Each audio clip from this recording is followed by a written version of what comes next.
झारखंड विधानसभा का बजट सत्र विशेष तौर पर झारखंड की विपक्षी पार्टी के द्वारा छात्र युवा बेरोजगार के मुद्दे पर सदन शुरू होने से पहले से गर्माहट में दिखा। विपक्षी भाजपा विगत दिनों हुए सभी परीक्षाओं को सीबीआई से जांच कराने की मांग पर अडिग दिखी, तो वहीं सत्ता पक्ष के विधायक इस परीक्षा के मामले में छात्र हित में हमेशा तत्पर रहने की बात कही।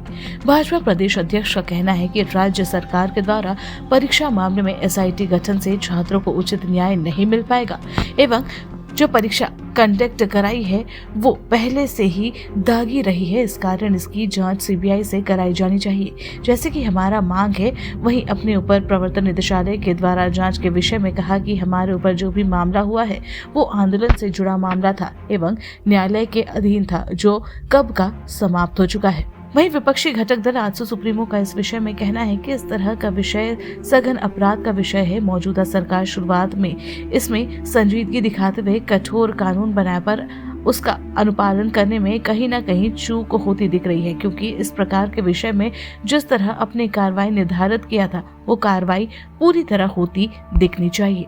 वहीं इस विषय पर सत्ता पक्ष के विधायक का कहना है कि परीक्षा में किसी भी प्रकार की कोई गड़बड़ी हुई है तो इस पर कार्रवाई की जाएगी और छात्रों के भविष्य के साथ किसी प्रकार का कोई खिलवाड़ नहीं होने दिया जाएगा। यदि एसआईटी के जांच से संतुष्ट नहीं होंगे तो मुख्यमंत्री द्वारा न्यायिक जांच का भी आदेश दिया जाएगा।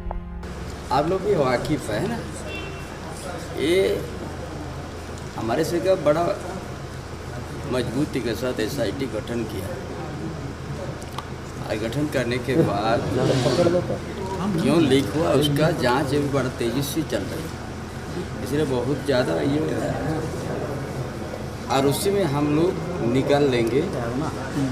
भरोसा रखना होगा, ये समस्या हर स्टेट में है, यहाँ सिर्फ झारखंड के बाद नहीं, इसीलिए थोड़ा समय का इंतजार। सर, ये कार्य मंत्रणा में कोई सत्र में कुछ और फेरबदल हुआ है या वही रहेगा कुछ समय? नहीं, जैसा है वैसे ही चलेगा। ठीक है। कहा कि उससे कोई बच्चों को यहाँ न्याय नहीं मिल सकता है, इतना बड़ा घपला हुआ। वैसे एजेंसी को दिया एग्ज़ाम कंडक्ट करने के लिए, जिस एजेंसी पहले से दागी, पहले से उन लोगों के ऊपर कई एक जगहों पर केस मुकदमा चल रहा है, फिर उन लोगों को देने का क्या मतलब है? और इसलिए हम लोगों ने कहा कि भाई उसकी सीबीआई से जांच होना चाहिए। सर, आप कपिल सिब्बल से खासा नाराज लग रहे हैं, चिट्ठियाँ लिख रहे हैं उनके खिलाफ। अरे वो ऐसे ही बोलता है, अदालत में तो झूठ बोलता ही है, बाहर में भी लोगों को देख भ्रमित करता है। उसका हमको क्या बोलते हैं वीडियो मिला, तो मैंने उस वीडियो को सुना और मेरे बारे में भी कहा कि इनके ऊपर क्या बोलते हैं उसको प्रेडिकेट ऑफेंस बनता है, लेकिन एडी कुछ नहीं करता है। बोले यार, मेरे ऊपर कोई प्रेडिकेट ऑफेंस कहाँ से बनेगा?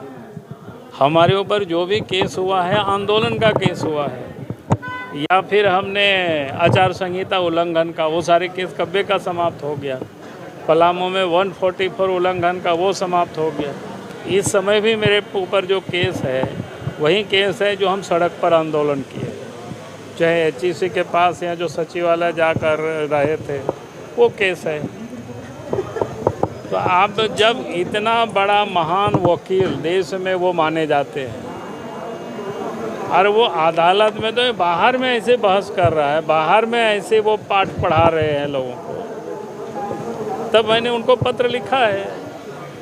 बाबूलाल जी, ये आखिरी बजट सत्र है चंपई सरकार की। सत्ता पक्ष के लिए किसान, जनता, छात्र के हित में बहुत बढ़िया बजट ये साबित हुआ। अरे यार, छात्रों को तो ये ठग रहा है, छात्रों का जो हक था उनको जॉब मिलेगी वो भी ये सरकार बेच रही है। तो छात्रों की कहाँ हित में है, नौजवानों के हित में का? अरे गरीब मजदूर के हित में क्या है भाई? आप पता कर लीजिए, अब वो आवास में वसूली चल रहा है, चारों तरफ हाहाकार, अखबारों में रोज़ छाप रहा है, रोज़ लोग आंदोलन कर रहा है। तो ये सब जगह तो ये वसूली कर रहे हैं, सब जगह ये लोग लूटने में लगे हुए हैं। बालू को लूटा, पत्थर को लूटा, कोयला को लूटा, लोहा को लूटा, ज़मीन को लूटा, जॉब को लूट रहा है। अब वो आवाज़ में ही लूट मची हुई है। अब क्या कहिएगा, बताइए। छात्रों के साथ है और जिस तरीके से गड़बड़ियाँ हुई हैं, जो लोग दोषी हैं कड़ी से कड़ी कार्रवाई होगी, उसमें कहीं कोई पट नहीं होगा और छात्रों के भविष्य के साथ खिलवाड़ नहीं होने दिया जाएगा। मैं ये कह रहा हूँ कि एसआईटी जांच अभी चल रही है। यदि एसआईटी जांच से लोग जो है संतुष्ट नहीं होंगे तो माननीय मुख्यमंत्री और भी रास्ते हैं, न्यायिक जांच कराने के भी रास्ते हैं, और भी एजेंसियां हैं, उस पर माननीय मुख्यमंत्री इस पर विचार करेंगे। ये कह रहे हैं अगर डिबेट करा ले सदन में, सदन डिबेट का तो वो लोग सदन कर लेते हैं। आप लोग कहते हैं कि सदन में हंगामा करते हैं, वो कह रहे हैं कि इस पर डिबेट करा ले। अरे भैया, हम तो डिबेट ये भी कराना चाहते थे कि हाथी जो उड़ा था, हाथी को उड़ते हुए कभी देखा था आप लोगों ने? उस पर भी डिबेट कराना चाहिए। ठीक है, उनको इस पे भी डिबेट कराना चाहिए कि लैंड बैंक बनाकर कितने उद्योगपतियों को दिल्ली दरबार से खुश करवाया गया, उस पर भी होना चाहिए।